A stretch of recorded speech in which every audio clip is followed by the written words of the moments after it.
If you dropped a watermelon at 170 miles per hour, it would be a mess. Strap over 500,000 pounds to its back, and it would be, well, nothing.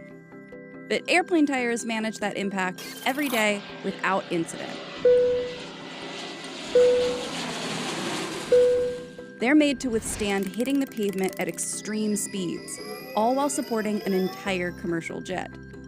Don't think too hard about it next time you're in the air, but 45 inches of rubber is the only thing standing between you and the tarmac during landing. So what makes them tough enough for the job? If you've ever driven down a US highway, you've probably seen shredded tires along the way. Semi-truck tires aren't supposed to explode, but they do. Airplane tires? Not so much. There are a few differences between the two. First of all, a semi-truck isn't falling out of the sky as part of its route. Those tires don't need to be made to withstand the same high speeds and weights. Airplane tires, on the other hand, need to be reinforced. They're made with a combination of proprietary synthetic rubber compounds, which are paired with aluminum, steel reinforcements, and nylon and aramid fabrics.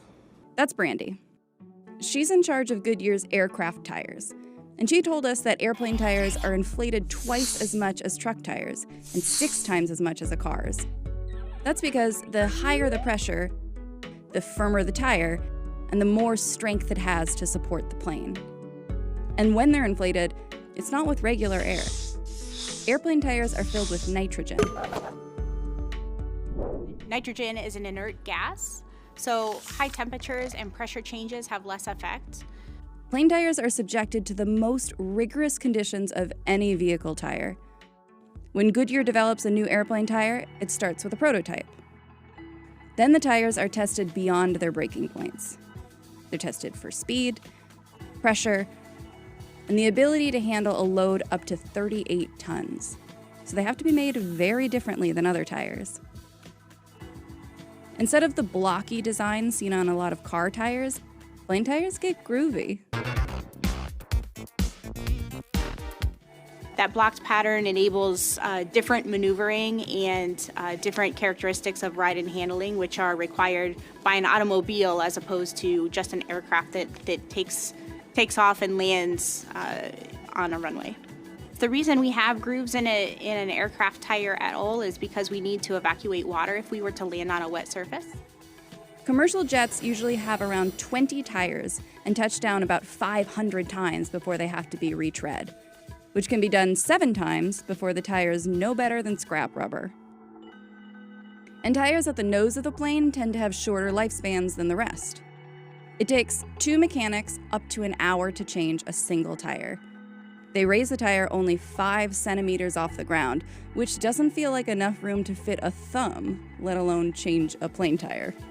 The mechanics take off the hubcap and reduce the tire pressure from 200 to 30 psi, which reduces the risk of it exploding as the bolts and nuts holding it on the plane are removed. A sleeve protects the axle, and a lifting tool pulls the tire off. The axle sleeve is then greased, and the new tire is slid smoothly on. And then things move in reverse. Nuts and bolts, tire reinflated to 200 psi, hubcap back on, and the whole thing is gently lowered 5 centimeters back onto the ground. So what happens after 500 landings, 7 retreadings, and uncountable, this is your captain speaking, a lot of the tires get recycled into playground mulch and even other tires for farming equipment. Those tires will be made from old plane tires, but not like them. There's no need, because if a farmer is using their tractor the same way they'd use a plane, well, they're doing it wrong.